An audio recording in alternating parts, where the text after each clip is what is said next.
We're taking a first look at Black Ops 7 gameplay footage, as between both the Black Ops 7 reveal trailer and the Black Ops 7 direct, we have around 10 seconds of gameplay, revealing some pretty interesting mechanics of the map, new areas that even I hadn't seen at Treyarch, and the first look at Dead Ops Arcade 4. Whilst the footage is short, there is so much to talk about. Let's just jump right in, but if you enjoy the video, let me know your thoughts in the comments, and be sure to smash the thumbs up button. It's completely free and takes a second. The zombies footage at the end of the reveal trailer was something that even at Treyarch, they did not show us. The reveal trailer ended the pre-order now screen. So everything that we're seeing here is completely new to me as well, as the way it was presented to us at Treyarch was simply just through screenshots. There was no actual video. So in the very first scene, we see a zombie that seems to be eating another zombie's arm. And whilst not important in the grand scheme of things, it's still important to note that this could potentially be a dormant zombie, potentially confirming the return of those dormant zombies that when you come across within a map's play space, they're just doing their own thing. And there is also a bunch of wires connected to a machine behind the zombie. Not a clue what that is. The next scene is pretty surprising because it confirms a brand new area of the 6 unique areas of the map,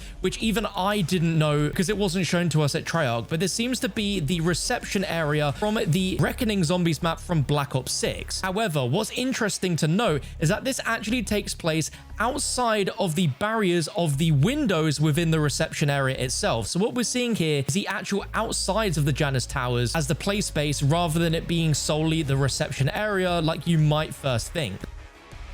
The reason why we know this is this massive Project Janus sign that we can see take up almost half of the screen matches perfectly to the one that is sat outside of the spawn window. We see Nikolai and Richtofen fighting the zombie hordes, and we can see that they're on a lower level compared to what is above to the right side, where we have lampposts, debris and rubble that's on fire. And as the shot moves left, we can see that there is some sort of machine that has purple energy going into it. No idea what that is. Then something slightly to the left of it that has a green button on top, as well as other green things on it that looks like a machine that is currently active in terms of power and is ready to be used. In zombies, green normally means ready to go, red means you need to wait. Not a clue what that is though, but it looks like the purple thing might be what's powering it. We'll just have to wait and see. Now the next shot is awesome because we get a first actual like in-game footage shot of the new Wonder vehicle. We have some screenshots of it, but this is actually showing it in motion where it can run over zombies. We've got what looks to be like a goat's skull, which is very buried attached to the front of it. And we can get a look at the chains that are also on the front of it. But it seems whatever it runs over isn't just a standard zombie, because we get zombie blood splatter, but then we also have red smoke. And as we pan into the next shot of it, we can see that they're driving towards somewhere which has arrows pointing to it, which traditionally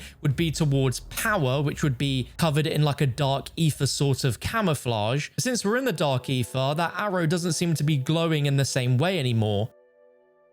And they're driving towards a section that has this extremely strange, almost purpley veiny like effect on top of it. But it's only right at the very end for the final frame. If we zoom in on the back of the Wonder vehicle, we can see that above the main exhaust is the letters PAC-A, and then it seems to say the word punch, but it seems a little bit more blurred out and pixelated. But there is a chance that the Pack-a-Punch machine is actually part of the Wonder vehicle itself. And so if you actually want to Pack-a-Punch your weapon, you don't have to specifically go to a certain area within this map, as the Pack-a-Punch machine goes with you, and you can Pack-a-Punch at any point by simply going to the back of the vehicle, which I think is a very, very cool mechanic. Again, something which hasn't been explained to us at Treyarch, but from what I did see screenshot wise of the Wonder vehicle at Treyarch, it had 3 Abomination heads on the front, and it also had a Wonder Waffer DG2 turret on top. And since we don't see that here, nor do we see it in the screenshots, it kind of leads us to believe that this Wonder vehicle could be upgraded. We don't know that for certain, but it seems likely. The next shot we see is of our crew taking down zombies within the farm area of this big Tranzit style map, and it looks very reminiscent of Farm from Tranzit in Black Ops 2, where we have the farmhouse there on the left side, and then we typically have a smaller hut where we have this big hut right now.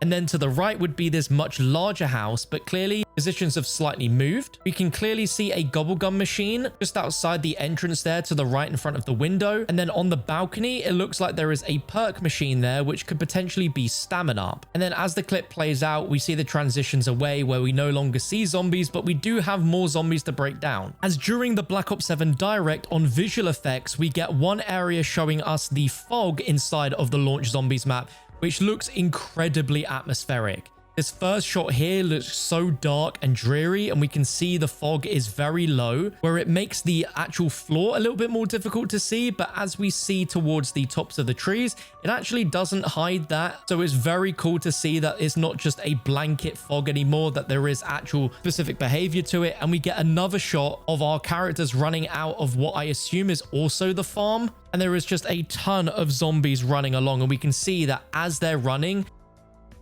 the fog and the smoke is sort of pushing against the bodies as they're running across the floor there. As the characters and zombies are running out, there is this strange box to the right, which I have no idea what it is. And then a bit further to the right, we can also see a wall buy, which is a blue wall buy, potentially for a shotgun or an SMG. But because it's colored blue, it's very safe to assume that, very much like what we saw in BO6, weapon rarities are going to be a thing, as where they are right now in the zombies map, they're at around where the wall buys have turned blue. And that is all the zombies footage that we got, but we did get some brand new cinematics which we haven't seen before, which includes a brand new angle to the Reckoning ending which we didn't previously have. So if we watch this, it looks exactly the same as the Reckoning ending, but when the brand new characters emerge, Richtofen's normally looking straight center into the camera, whilst in this shot he's now looking slightly off to the left, like an angle. And I think what's happening here is that the intro cutscene for Black Ops 7 Zombies is going to be a literal pickup exactly where Reckoning left off, but told from a different angle, where we're going to see a lot more to the room and what exactly is happening. Because another shot here where we see Takeo and Weaver taking down zombies, which looks awesome and kind of gives me a bit of like the Origins intro cutscene vibes if we're going to have anything similar where our characters are fighting. But we do get given a teaser of the intro cutscene with a mysterious person wearing cowboy boots, wielding cages with skull heads inside, walking up towards the characters, dropping them down on the ground, and that's it.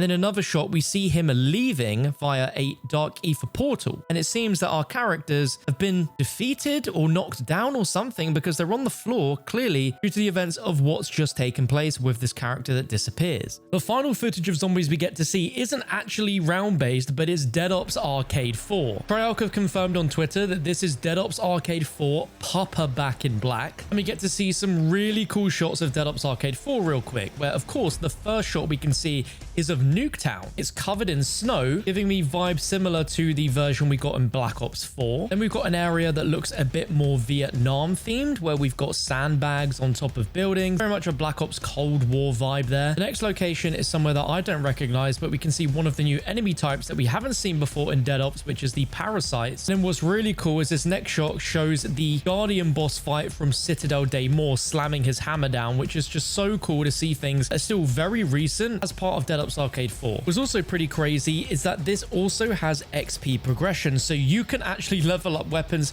and gain XP inside of Dead Ops Arcade now. And they've also confirmed that this can be played in up to 4-player co-op as well. That rounds up all of the new zombies footage that we got with the Black Ops 7 reveal. If you've not yet caught up on absolutely everything known so far about Black Ops 7 Zombies, then go ahead and click this video on your screen right now. But it'll also be a video you can click to learn over 40+ minutes of exclusive Black Ops 7 gameplay details across multiplayer, campaign, and zombies that I got to see at Treyarch Studios last week. Click any of those two videos and I'll be with you in just a moment.